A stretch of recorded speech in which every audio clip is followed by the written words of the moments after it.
channel Cooking and Beyond by Indu Tea. இன்னைக்கு நான் vegetable kurma என்னுடைய ஸ்டைலில் செய்துட்டுருக்கேன். அது எப்படின்னா எல்லா காயை நல்லா வேக வச்சு நான் உப்பெல்லாம் போட்டு மஞ்சள் போட்டு எல்லா காயும் வேக வச்சு ரெடியாக வச்சுட்டேன். நான் ஏன் முட்டைக்கறி பெருசாக போட்டிருக்கேன், அது கொதிக்கிறதுல கரைஞ்சிடும். ஸோ அதனால் அப்படியே போட்டுருக்கேன். அதுக்கப்புறமா நான் தேங்காய் எண்ணெயில் தாளிச்சுட்டுருக்கேன்.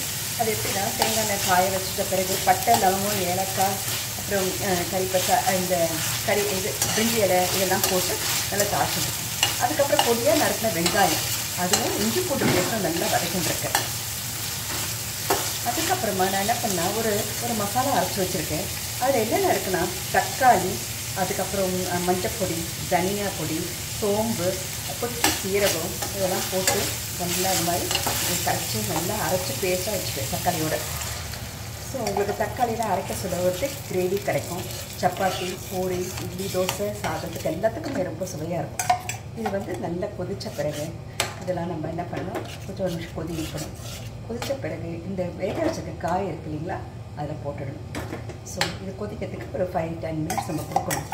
அதுக்கப்புறமா நம்ம தேங்காய் இந்த தேங்காவை நான் கொஞ்சோண்டு கசகசா, கொஞ்சம் பாதாம் பருப்பு எல்லாத்தையும் போட்டு அரைச்சி ரெடியாக வச்சுருக்கேன் பேஸ்ட்டாக. இது அதுக்கு அங்கே அப்படியே இருக்கட்டும்.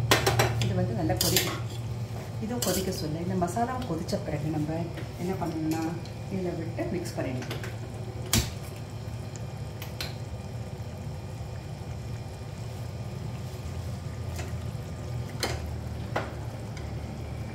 பார்த்திங்கன்னா நல்லா கொதிக்குது. இதில் இருக்க தக்காளி ஒரு 2 தக்காளி பொடியாக நல்லா நறுக்கி இதெல்லாம் அரைச்சி மிக்சியில் போட்டு அது கூட தனியா, சோம்பு, கொஞ்சம் சீரகம் இதெல்லாம் போட்டு நல்லா அரைச்சி பேஸ்ட்டாக வச்சுட்டுருக்கேன். இது கொதிக்க விட்டுருக்கேன். வெங்காயம் இஞ்சி பூண்டு பேஸ்ட்டோட கொதிக்கிறது. பட்டை லவங்கம் ஹோல் கரம் ஸ்பைசஸ் எல்லாம் போட்டிருக்கேன். இதில் நான் உருளைக்கிழங்கு, கேரட்டு, பீன்ஸு, கோஸு எல்லாத்தையும் போட்டு நல்லா வேக வச்சு உப்பெல்லாம் போட்டு வச்சுருக்கேன். அதுலேயே தேங்காவை கசகசா தேங்காய், அதுக்கப்புறம் கொஞ்சம் பாதாம் பருப்பு 2-3 பாதாம் பருப்பு போட்டு அரைச்சி ஒரு ருசிக்கோசரம் இது மாதிரி பண்ணிடுறேன். அப்புறமா நம்ம என்ன பண்ணுவோம், இதை கொதிச்சிட்ருக்கு. நல்லா கொதிச்சு நல்லா வாசனை வருது பாருங்கள். நல்லா வாசனை வர சொல்ல நம்ம கொஞ்சம் வெயிட் பண்ணணும்.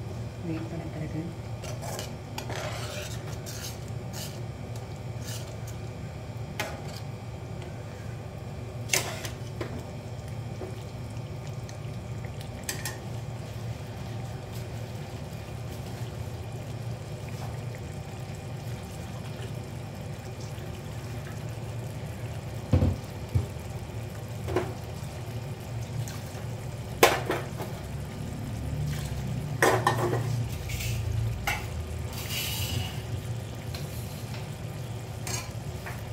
தெரியுதா உங்களுக்கு நல்லா கொதிக்குது.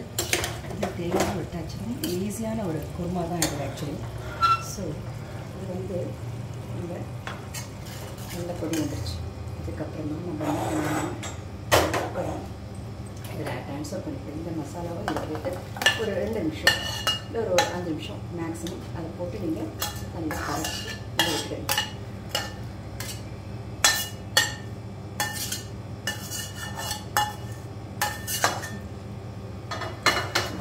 ஒரு திக்காக நான் ரொம்ப தண்ணியாக வைக்கலை, ஏன்னா கொஞ்சம் திக்காக தான் வைப்பேன். ஒரு 2 நிமிஷம் கொதிக்கட்டும். கொதித்த பிறகு நம்ம என்ன பண்ணணும், அப்படியே விட்டுடுங்க. அதுக்கப்புறமா அதுக்கு வேண்டிய கொத்தமல்லி, புதினா, கருவேப்பிலை எல்லாம் போட்டு வச்சுருக்கேன். கடைசியில் இறக்க சொல்ல அது ரொம்ப போட்டுக்கணும். அவ்வளோதான். இதுதான் நான் செய்கிற வெஜிடபிள் குருமா. ரொம்ப ஈஸியாக பண்ணிடலாம். நிறைய இருக்குது. நான் பவுடர்லாம் போட்டு தான் அரைச்சேன். நீங்கள் தனியா, சோம்பெல்லாம் வறுக்கலாம். நான் அதெல்லாம் ரெடியாக வறுத்து பவுடர் பண்ணி வச்சுருக்கேன். எனக்கு ஒரு ஈஸியாக காலையில் உங்களுக்கு இந்த மாதிரி பண்ணுறதுக்கு ரொம்ப ஈஸியாக இருக்கும். So do subscribe to my channel Cooking and Beyond by Indu Tea. Share with your friends as well as give me a thumbs up if you like my video. Thank you so much for your time.